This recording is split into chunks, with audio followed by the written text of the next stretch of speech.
The file was never meant to exist. Not because it was lost, but because someone made sure it would never be found. And yet, here it is. A sealed record. A broken chain of reports. Names redacted so aggressively that entire paragraphs collapse into black ink. But what remains is enough to suggest something deeply wrong happened behind closed doors. Something that was never meant to survive scrutiny. Because according to what little we can piece together, this wasn't just science, it was controlled suffering. And it didn't happen in a distant myth or fictional nightmare. It happened in places that still exist today. If you were to open those doors again, you might still smell what was left behind. But the question is not what happened there. The question is, why did it have to be hidden? Decades ago, during a period when the world was obsessed with progress at any cost, certain institutions began pushing boundaries that were never publicly acknowledged. Officially, everything was labeled as research, behavioral studies, or medical advancements. But insiders tell a different story. A story of sealed facilities, unregistered subjects, and experiments that stopped being about healing and started becoming about breaking limits that should never be crossed. One facility in particular appears again and again in fragmented testimonies. Its name changes depending on the document. Sometimes it's a hospital wing. Sometimes a research annex. Sometimes it simply doesn't have a name at all. But the pattern is consistent. People went in, very few came out the same. And some didn't come out at all. What makes this case so disturbing isn't just what allegedly happened. It's how carefully it was erased. Witness statements disappear between revisions. Medical logs are read. Entire months of records are marked incomplete due to contamination.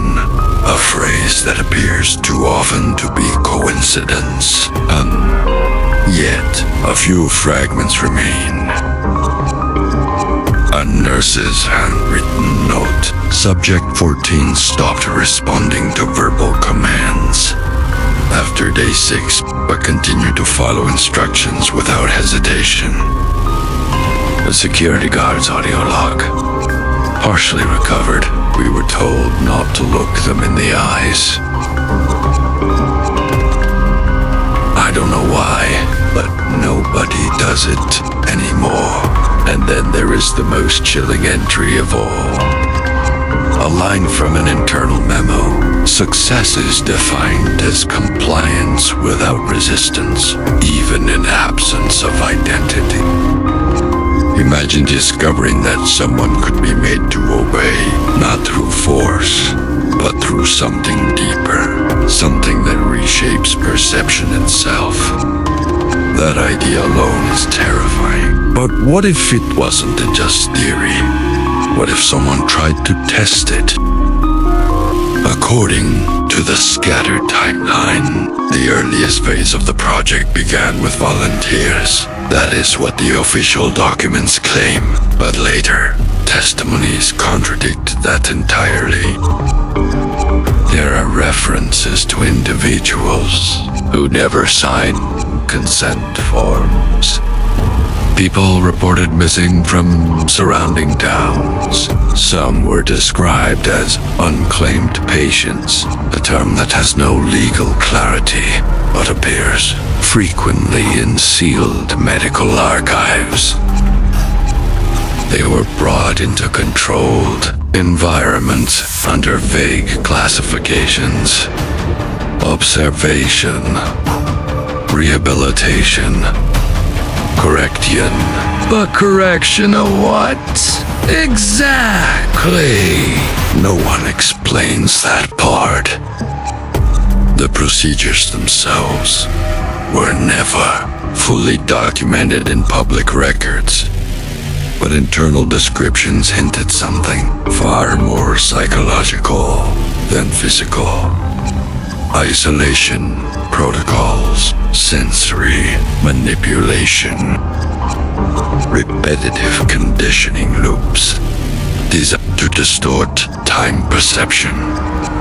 Subjects were reportedly exposed to irregular sleep cycles, unpredictable lighting patterns, and controlled auditory environments that never fully stopped. Silence was rare, and when it occurred, some subjects reportedly became distressed, suggesting something had already changed in how they experienced reality. One particularly disturbing entry describes a subject who no longer reacted to their own name. Instead, they reacted only to numerical identifiers, not because they were forced to, but because, according to the observer, the subject no longer appeared to associate themselves with a personal identity. That sentence alone has fueled years of debate among researchers who have managed to access fragments of the file. Was this neurological damage, or something intentionally induced? As the project progressed, the language in the records becomes colder, less human. Subjects are no longer referred to as people. They become units, responses become outputs. And resistance is no longer described as defiance, but as system noise. At some point, even the observers seem to lose emotional distance. One entry reads, "It is easier now." They stop asking questions after a while. No clarification follows. No explanation of who they refers to. Then comes a phase that many consider the most disturbing. Phase 3. Reintegration attempts. This is where things stop making sense even within the logic of the documents. Subjects who had undergone extended isolation were allegedly reintroduced to normal environments. Not for release, not for testing, to observe whether behavior carried over outside controlled conditions. But the results, according to the fragments, were inconsistent and deeply unsettling. Some subjects reportedly functioned normally, but showed no emotional attachment to family members. Others displayed unusual compliance in everyday decisions, as if waiting for instructions that never came, and a small number exhibited what was described as mere behavior immediately adapting to the expectations of whoever was present without hesitation or apparent thought. One case stands out. Subject designation unknown. Recovered only through a partial interview transcript conducted by an unnamed investigator. When asked what they remembered, the subject responded, "Memory is not stable. It changes depending on who is observing." When asked to clarify, they reportedly smiled and said, "You are asking the wrong version of me." The transcript ends there. The interviewer never filed a follow-up report. At some point, the entire operation appears to have been shut down. Officially, it was due to funding cuts. Unofficially, the timing suggests something else entirely, because shortly before closure, multiple entries refer to containment instability, a phrase that appears nowhere else in similar institutions.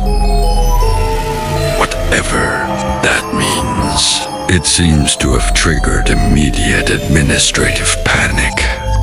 After that point, records become fragmented, inconsistent, and heavily redacted. And then silence.